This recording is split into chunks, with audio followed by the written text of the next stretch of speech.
welcome to another GT scale modelling video.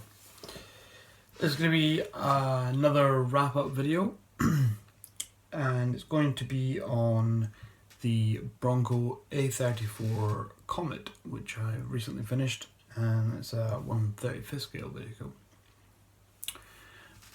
Now, I built this kit before I moved into my new place, and I did manage to get it primed in, and then it sat around for a few weeks while I didn't do anything due to a house move. And then, did I finish anything else?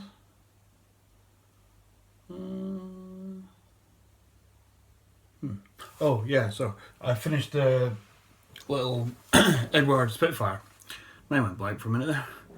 And so this was another kit that I wanted to get finished that had already been started. The kit itself was very enjoyable to build. It's the first Bronco kit I've ever built. It went together very well. It was a surprisingly simple kit actually. For some reason I thought it would be somewhat complex, maybe kind of almost unnecessarily so, and I don't really know why. I had that opinion, but it was unfounded. It went together very well. As I said, it was a very simple build, but it's a well detailed kit. I get the impression these were relatively simple vehicles anyway, so you know, the kit seems to reflect that pretty well. The tracks were clicked together glueless individual link tracks, which honestly were the best plastic individual link tracks I've ever built. I've got the Meng Bradley, which has got clicked together tracks. Apparently they're pretty good as well, but these were outstanding. Very few, maybe one or two sprue joins per link. Not even that, one each I think. They were linked together in twos. Really good, very nice. So that was good. It was a pleasure to build. I also got Miniart's British, can't remember exactly what it's called, British or Commonwealth AFV crew in the winter uniforms, so they're all in kind of big padded boiler suits. Because these vehicles didn't really get into action until pretty late 44 into early 45, as the Allies were crossing into Germany, is about when they kind of started to reach the front line. It was quite a cold winter, I believe. I didn't bother winterizing the vehicle in any way, but I just thought the slightly kind of winter crew would help make it look like a slightly kind of cold scene, if that makes sense. This is not a diorama build. However, I added the crew figures onto the vehicle itself just to add something a bit different. Not something I'd done before. Was actually gluing figures to a tank, which kind of fixes things in place, which is a bit odd, but I think it's turned out well. I added one or two little details, a little map board, a Sten gun to the turret as a crew weapon, and I converted, I'll show you in a second, converted the tarp, moulded tarp that comes on the back of the Tamiya Universal Carrier, bent it round so it fitted on the back of the turret better and filled the gaps with some green stuff. So that was quite good and just a nice little addition. I added two other little boxes which once they're painted they kind of blend in, you can't really tell. I did want to add some storage and things, but I got to the point where I was kind of like I was going to have to buy some, not necessarily a problem, but it would delay finishing this, and I got to the point where I was pretty pleased with how the vehicle looked and the crew were finished, and I went, do you know what, let's just call it that, and that'll do for this build. So without any further mumbling around, I'll give you a quick look around the vehicle here, and then we'll get on to the slideshow with the better pictures. Thanks, I'll see you in a second. Hello and welcome back. So here we have the A34 Comet from Bronco. Now I apologise for the light I've got here is oddly yellow, so it makes everything look a little bit yellowed out.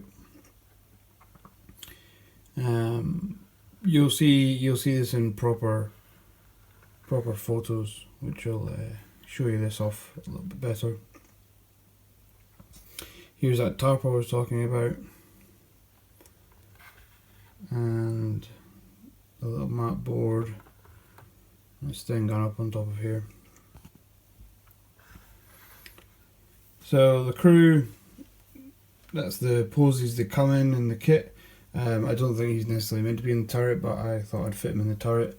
And I quite like the wee scene it portrays. A couple of guys all just sort of chilling out, the crew just having a rest. Commander's in the hatch, clearly on the radio, receiving some information or some orders or something, you know, make it what you want. But so go on a bit closer if we can. So everything's painted with Vallejo paint, kind of my standard. And that board was just roughly kind of hand painted to give the impression of something there. This guy's got a pipe, which is quite cool. This guy's, see, gone all yellow. This guy's clearly compensating for something. And the dude just chilling out.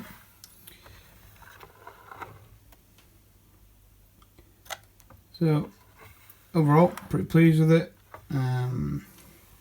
Quite pleased with the weathering. I've got it looks relatively beat up, but I think it just looks a little bit kind of grimy and stuff, which is kind of the look I was going for. They're not old vehicles, they didn't serve for a huge amount of time in the war.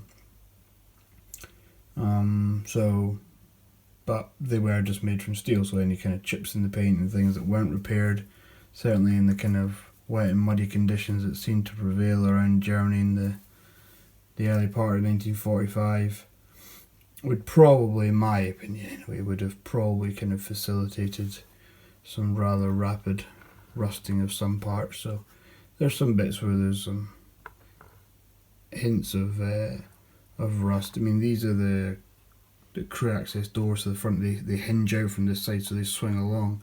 So I just made the assumption that maybe the fenders would get a bit, you know, scraped in a slight arc here where the doors open and closing.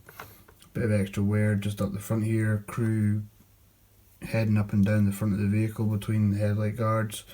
Seems a logical place for some kind of extra wear next to the loader's hatch, maybe where shells get plonked up there ready to get loaded up, so it might be a bit of a high wear area and things like that. Some kind of greasing things around the fuel filler caps, which I think are the fuel filler caps. So we'll keep this as short as we can. I think that'll do. There will be, as I said, some slideshow pictures, so I would urge you to hang around for them, have a look through them, and yeah, I'm really pleased with this build. I think it's a good one, and I'm very happy with it.